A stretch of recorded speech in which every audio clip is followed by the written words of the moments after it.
उनकी बहुत सेवा करता है, वह इसके साथ बहुत खुश रहेंगे। राजा कहते हैं, यह तो अच्छी बात है, लेकिन इसके लिए तो रामू को मरना पड़ेगा। रामू की बुद्धिमत्ता। हिंदी स्टोरी। रामू को यह सब समझ आ गया था कि यह सब केवल उसे फंसाने की चाल है, लेकिन वह फिर भी कहता है, चलो इस बहाने सेवा करता हूँ, और उसने मरने के लिए तैयारी करना शुरू कर दी। ज्यादा जाने। चांद कुमार कोली। चांद कुमार। वह राजा से कहता है, महाराज, आप अगले दिन नदी किनारे एक नाव का कर्मों का फल गौतम बुद्ध की शिक्षाप्रद कहानी। Hindi story with moral. Kanak 2 years ago. Inspirational story. Share this post to your friends. कर्मों का फल। किसी ने सच ही कहा है, दूसरों के साथ किया हुआ छल बर्बादी के सारे रास्ते खोल देता है। अगर आप किसी के साथ गलत करते हैं तो आपके साथ भी गलत होगा। उस समय यह बात हमें समझ नहीं आती है, लेकिन देर से ही सही कर्मों की सजा जरूर मिलती है। आप इससे कभी बच नहीं सकते। जो आपने किया है उसका अंजाम आपको हर हाल में भोगना ही पड़ेगा। कर्मों का फल। गौतम बुद्ध की शिक्षाप्रद कहानी। हिंदी स्टोरी। और यह कहावत कितना सही है, यह हम इस कहानी के द्वारा समझेंगे। जब गौतम बुद्ध एक सभा कर रहे थे, तभी एक व्यक्ति ने उनसे पूछा, हे बुद्ध, कर्मों का फल कैसे मिलता है? अगर बुरे कर्मों का फल मिलता है तो अच्छे कर्म कैसे किए जाते हैं? ज्यादा जाने। चांद कुमार कोली। चांद कुमार। गौतम बुद्ध ने कहा, मैं तुम्हें एक कहानी सुनाता हूं, तुम इसे ध्यान से सुनो। महात्मा बुद्ध अब अपनी कहानी की शुरुआत की। बहुत समय पहले की बात है। रामू और श्यामू नाम के 2 भाई एक गांव में रहते थे।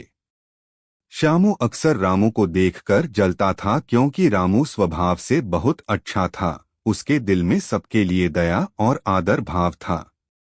श्यामू का स्वभाव ऐसा था कि उसके दिल में दूसरों के लिए कोई दया नहीं था। वह हमेशा दूसरों का अनादर करता और नुकसान पहुंचाते रहता था। धीरे धीरे काफी वक्त गुजर गया। रामू श्यामू के माँ बाप इस दुनिया में नहीं रहे। रामू ने खूब अच्छे से उनका अंतिम संस्कार किया। वह गांव वालों को भोजन के लिए आमंत्रित किया और ब्राह्मणों को दान दक्षिणा देकर विदा किया। वह हर साल अपने माता पिता की बरसी पर ब्राह्मणों को भोजन कराता और दान देता।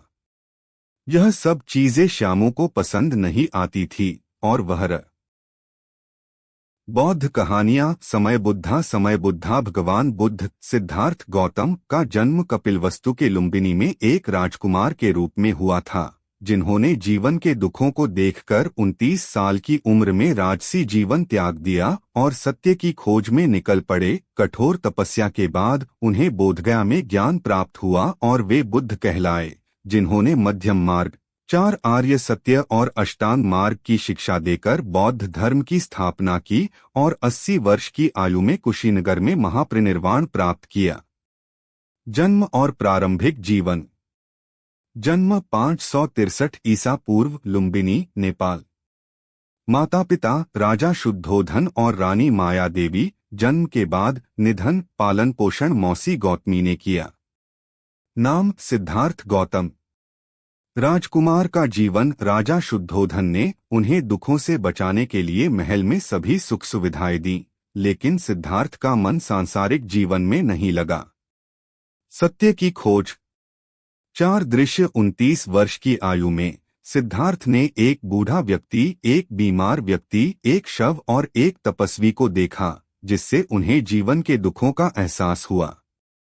महाभिनिष्क्रमण। 29 वर्ष की आयु में उन्होंने अपनी पत्नी यशोधरा और बेटे राहुल को सोते हुए छोड़कर सत्य की खोज में घर त्याग दिया। ज्ञानोदय, एनलाइटनमेंट। तपस्या। वर्षों तक कठोर तपस्या और ध्यान किया, जिसमें उन्होंने भोग और वैराग्य के बीच का मध्यम मार्ग अपनाया।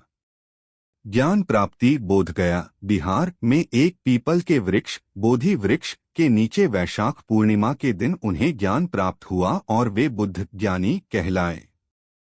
शिक्षाएं और प्रचार। मुख्य शिक्षाएं। मध्यम मार्ग। 4 आर्य सत्य। दुहक, दुहक का कारण, दुहक का निवारण और निवारण का मार्ग, अष्टांग मार्ग और अहिंसा। धर्मोपदेश। उन्होंने अपना पहला उपदेश सारनाथ में दिया और बौद्ध धर्म का प्रचार किया। महापरिनिर्वाण। अंतिम समय उन्होंने अपना शेष जीवन लोगों को ज्ञान मार्ग दिखाने में बिताया और लगभग 483 ईसा पूर्व में कुशीनगर में उनका महापरिनिर्वाण।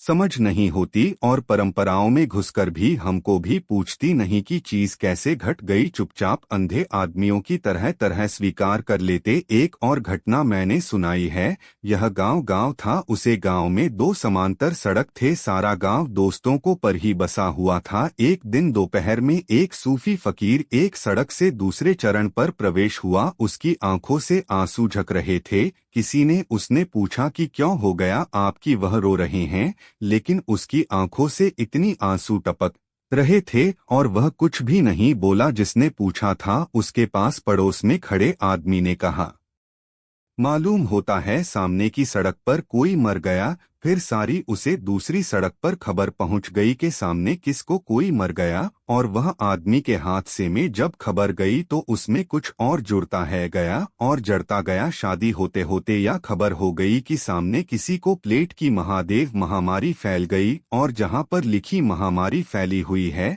उसे सड़क पर जाना ठीक नहीं है, इसलिए पूछने वह कुछ भी नहीं गया। लेकिन इस समय के रिश्तेदार उसे सड़क पर रहते थे। उनके दुख में लोगों रोने लगे और अनेक लोग चीन किंचित हो गई कि पता नहीं हमारा संबंध भी कोई नामर गया है। दूसरी सड़क के लोगों ने देखा कि उसे सड़क के लोगों सब उदास है, रो रहे हैं। पूछता कि पता चला कि उसे चैनल पर कोई मर गया है, कोई पल्ले की महामारी फैली है, ऐसी खबर लग रही है। किसके लोगों ने भी इधर उधर जाकर पूछना उचित नहीं समझा। उनके भी मित्र वहां रहते थे। पता नहीं खून मर गया और रास्ते रात तो रात दोनों साथ में अपने अपने घर खाली कर दिए, गांव छोड़कर नतीजे पर जाकर हुए रहने लगे, क्योंकि महामारी भयंकर फैल गई थी और उसे गांव में और कभी नहीं लौट। गांव बस है। और उनके गांव के लोगों ने से पूछा तो वह कहते हैं कभी एक बार बहुत अनजनी बीमारी फैली थी और उसे समय हमारे पूर्वजों अपनी सड़कों को छोड़कर यहाँ आ गए थे, यही बस गए। और मजा यह है कि उसे फकीर से किसी ने भी नहीं पूछा कि बात क्या थी। बात तो कुछ इतनी थी कि वह बाकी प्यास छिल रहा था और प्यास छीलने की वजह से उसकी आंख में वहां से आ गए थे। लेकिन ट्रेडिशन, लेकिन परंपरा बड़ी मजबूत चीज है। कुछ पुस्तक मत उठाना, उसे पर विचार भी मत करना, उसे पर सोचना भी मत। कौन मर जाता है। महात्मा बुद्ध, सिद्धार्थ से बुद्ध बनने तक की महागाथा। यह कहानी केवल एक राजकुमार के संन्यास लेने की नहीं है, बल्कि यह मानव मन की विजय और सत्य की खोज की कहानी है। एक सुखों का त्याग और सत्य की खोज। राजकुमार सिद्धार्थ के पास वह सब कुछ था जिसका सपना एक आम इंसान देखता है। महल, दास-दासी, सुंदर पत्नी यशोधरा और पुत्र राहुल। लेकिन उनके मन में एक ही प्रश्न गूंजता था, क्या जीवन का अंत केवल दुख, बीमारी और मृत्यु है? जब उन्होंने महल के बाहर एक बीमार व्यक्ति, एक वृद्ध और एक शव को देखा, तो उन्हें एहसास हुआ कि भौतिक सुख क्षणभंगुर हैं। 29 वर्ष की आयु में उन्होंने अपनी सोती हुई पत्नी और पुत्र को बिना बताए महल त्याग दिया। इसे महाभिनिष्क्रमण कहा जाता है। 2 बुद्धत्व की प्राप्ति, बोधगया की घटना। वर्षों की कठोर तपस्या के बाद सिद्धार्थ ने महसूस किया कि शरीर को कष्ट देने से ज्ञान नहीं मिलता। उन्होंने मध्यम मार्ग अपनाया। गया, बिहार में एक पीपल के वृक्ष के नीचे ध्यान लगाते समय उन्होंने प्रतिज्ञा की, चाहे मेरा शरीर सूख जाए, चाहे मेरी त्वचा और हड्डियां ही शेष रहें, जब तक मुझे पूर्ण ज्ञान प्राप्त नहीं होता, मैं इस आसन से नहीं उठूंगा। बैसाख पूर्णिमा की रात उन्हें ज्ञान प्राप्त हुआ और वे बुद्ध, जागृत व्यक्ति कहलाए। जीवन को बदलने वाली 3 मुख्य कहानियां। क अंगुलिमाल और बुद्ध, करुणा की शक्ति। अंगुलिमाल एक क्रूर डाकू था जिसने 999 लोगों की हत्या की थी और उनकी उंगलियों की माला पहनता था। जब वह बुद्ध को मारने दौड़ा तो बुद्ध शांत चलते रहे। अंगुलिमाल चिल्लाया, रुक जाओ सन्यासी। बुद्ध ने कहा, मैं तो रुक गया हूं, तुम कब रुकोगे? अर्थात मैंने हिंसा त्याग दी है, तुम अपने पाप कब रोकोगे? बुद्ध की करुणा और निर्भयता देखकर अंगुलिमाल का हृदय परिवर्तन हो गया। वह डाकू से भिक्षु बन गया। सीख, प्रेम और धैर्य से सबसे क्रूर व्यक्ति को भी बदला जा सकता है। ख किस्सा गौतमी, मृत्यु का सत्य। एक महिला, किस्सा गौतमी, अपने मृत बच्चे को लेकर बुद्ध के पास आई और उसे जीवित करने की प्रार्थना की। बुद्ध ने कहा, मैं इसे जीवित कर दूंगा, बस तुम उस घर से एक मुट्ठी सरसों के दाने ले आओ जहां कभी किसी की मृत्यु न हुई हो। गौतमी पूरे गांव में घूमी, लेकिन उसे ऐसा कोई घर नहीं मिला। उसे समझ आ गया कि मृत्यु जीवन का अटल सत्य है। कर्मों का फल, गौतम बुद्ध की शिक्षाप्रद कहानी, Hindi story with moral. Kanak 2 years ago. Inspirational story. Share this post to your friends. कर्मों का फल, किसी ने सच ही कहा है, दूसरों के साथ किया हुआ छल बर्बादी के सारे रास्ते खोल देता है। अगर आप किसी के साथ गलत करते हैं तो आपके साथ भी गलत होगा। उस समय यह बात हमें समझ नहीं आती है, लेकिन देर से ही सही कर्मों की सजा जरूर मिलती है। आप इससे कभी बच नहीं सकते। जो आपने किया है उसका अंजाम आपको हर हाल में भोगना ही पड़ेगा। कर्मों का फल, गौतम बुद्ध की शिक्षाप्रद कहानी, हिंदी स्टोरी। और यह कहावत कितना सही है, यह हम इस कहानी के द्वारा समझेंगे। जब गौतम बुद्ध एक सभा कर रहे थे, तभी एक व्यक्ति ने उनसे पूछा, हे बुद्ध, कर्मों का फल कैसे मिलता है? अगर बुरे कर्मों का फल मिलता है तो अच्छे कर्म कैसे किए जाते हैं? ज्यादा जाने। चांद कुमार कोली। चांद कुमार। गौतम बुद्ध ने कहा, मैं तुम्हें एक कहानी सुनाता हूं, तुम इसे ध्यान से सुनो। महात्मा बुद्ध अब अपनी कहानी की शुरुआत की। बहुत समय पहले की बात है। रामू और श्यामू नाम के 2 भाई एक गांव में रहते थे। श्यामू अक्सर रामू को देखकर जलता था क्योंकि रामू स्वभाव से बहुत अच्छा था। उसके दिल में सबके लिए दया और आदर भाव था। श्यामू का स्वभाव ऐसा था कि उसके दिल में दूसरों के लिए कोई दया नहीं था। वह हमेशा दूसरों का अनादर करता और नुकसान पहुंचाते रहता था। धीरे धीरे काफी वक्त गुजर गया। रामू श्यामू के माँ बाप इस दुनिया में नहीं रहे। रामू ने खूब अच्छे से उनका अंतिम संस्कार किया। वह गांव वालों को भोजन के लिए आमंत्रित किया और ब्राह्मणों को दान दक्षिणा देकर विदा किया। वह हर साल अपने माता पिता की बरसी पर ब्राह्मणों को भोजन कराता और दान देता। यह सब चीजें श्यामू को पसंद नहीं आती थी और वह रामू से जलते रहता था। श्यामू का षड्यंत्र, हिंदी स्टोरी। एक बार अपने माता पिता की बरसी पर रामू ने अपने राज्य के राजा को आदर सत्कार के साथ बुलाया और राजा के सामने ब्राह्मणों और पूरे गांव को खाना खिलाया। ब्राह्मणों को दान भी दिया ताकि उसके माता पिता स्वर्ग में खुश रह सकें। ज्यादा जाने। चांद कुमार। चांद कुमार कोली। तभी राजा ने श्यामू से पूछा, तुम्हारा भाई तुम्हारे माता पिता के लिए इतना कुछ करता है, तुम ऐसा क्यों नहीं करते हो? क्या?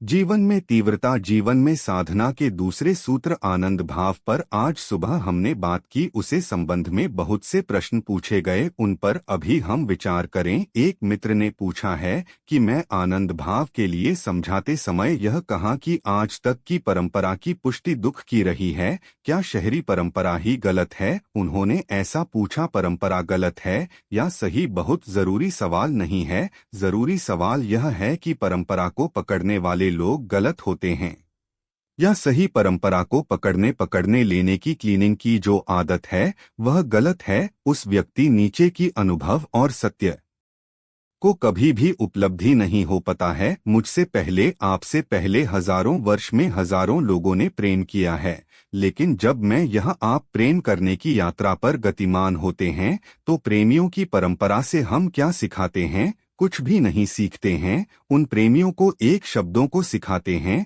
उन प्रेमियों को गीतों को सिखाते हैं। उन प्रेमियों से हम क्या सिखाते हैं? कुछ भी नहीं। हमारे प्रेम का अपना ही अभिवर्ग है। प्रेम हर बार नया है, वह कभी भी पुराना नहीं पड़ता है। इस कोई परंपरा नहीं होती, उसकी कोई ट्रेडिशन नहीं होती है। प्रत्येक बार सब कोई प्रेम करता है तो उतना ही ना प्रेम है वह जितना मनुष्य जाति में कभी भी किसी ने किया होगा। उसे प्रेम का ना कोई पूछा है, ना कोई आंख है। वह प्रेम अपने पूरा है और पूर्ण परिपूर्ण है। प्रेम की कोई परंपरा नहीं होते, आनंद की कोई, कुरान की भी कोई परंपरा नहीं होती, परमात्मा की भी कोई परंपरा नहीं होती। परंपरा होती है मिट्टी और पत्थरों की, जीवन की, जीवंत की कोई परंपरा नहीं होती है। एक मकान अगर हम बनाना चाहते हैं तो जैसे अमेरिका में आकाश को छुट्टी हुई एक एक से मंजिल के मकान है, वैसे मकान हम बना सकते हैं। एक मंजिल के ऊपर दूसरी मंजिल, दूसरी मंजिल के ऊपर तीसरी मंजिल, तीसरी के ऊपर छोटी है।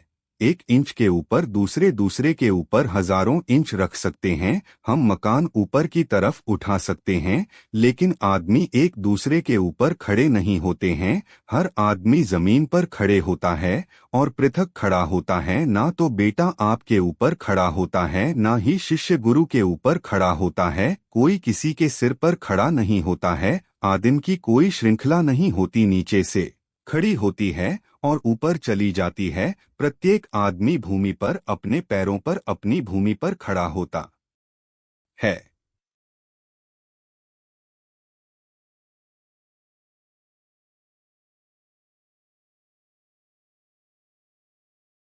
हजारों साल में एक ऐसा नहीं होता है कि आदमी एक दूसरे के ऊपर खड़े होते हैं। कोई आदमी किसी के ऊपर खड़ा नहीं होता है। आपको अपने पिता की संपत्ति मिल सकती है क्योंकि संपत्ति जड़ है। आपको अपने पिता का मकान मिल सकता है क्योंकि मकान पदार्थ है, लेकिन आपको अपने पिता का कोई भी अनुभव नहीं मिल सकता है। जो भी जीवन का अनुभव है उसे अनुभव को आपको स्वयं ही आप आना होगा। अनुभव की खोज खुद ही करनी पड़ती। अनुभव बस से और उधर नहीं मिलती। कोई किसी को अनुभव नहीं दे सकता, लेकिन अनुभव की जगह शब्द जरूर मिल सकते हैं और शब्द की परंपरा हो सकती है, और इसलिए शब्दों की परंपरा अनुभव हो को रोकने का कारण हो सकती है। और फिर एक बार जब से मिल जाती है पर पवित्रता मिल जाती है और किसी चलती हुई बात के लिए प्रामाणिकता और दृष्टि मिल जाती है, तो फिर हम पूछना ही बंद कर देते हैं कि यह सब कैसे हुआ और क्यों हुआ, और चुपचाप उसकी स्वीकार करते हैं, चले जाते हैं। एक राजधानी में गजनी में मोहम्मद एक सुबह रास्ते से अपने चुटकुले पर निकलता था। सुबह ही थी, अभी सूरज निकल रहा था और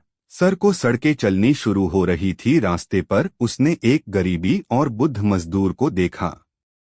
वह मजदूर एक बहुत बड़े पत्थर को अपने सिर पर उठाकर धो रहा था। सुबह की ठंडी हवा में ही उसके हाथों पर पसीना था और उसे छाती फूल रही थी। वह बुद्ध और कमजोर आदमी था, उसके कपड़े फटे थे और भाई पता उठाए हुए था उसके पास शुरू का मोहम्मद, और उसने कहा मजदूर पत्थर को नीचे गिरा दे, ड्रॉप दे तो स्टोन वाटर। राजा की आज्ञा थी। उसे मजदूर को उसे पत्थर को बीच सड़के पर गिरा देना पड़ा। मोहम्मद पत्थर को गिरा हुआ कर अपना घर चला गया। गांव भर में खबर फैल गई थी। मद्रासन ने पता है कि राजा है, जरूर उसमें कोई मतलब होना चाहिए। बीच रास्ता पर वह पत्थर पड़ा है। लोगों को निकालने में तकलीफ हो गई, वाहन निकालने में तकलीफ हो गई, लेकिन सब राजा ने पत्थर गिराया है। जो जरूर कोई बात होगी, इस पत्थर को हटाया ना नहीं जा सकता। मोहम्मद उसके बाद 20 साल जिंदा रहा। वह 20 साल बाद पर पत्थर पड़ा रहा, उसके कोई उठा नहीं सका। अधिकारियों ने रोक लगा दी कि जब सम्राट ने पत्थर गिरा है तो कोई मतलब होगा। 20 साल की परंपरा बन गई। फिर मोहम्मद बाहर गया, पर जाने के बाद भी वह पत्थर वही रावत से नहीं हटाया जा सकता, क्योंकि उसके बाद वाले लोगों ने भी आदर दिया, सामान दिया। मोहम्मद कि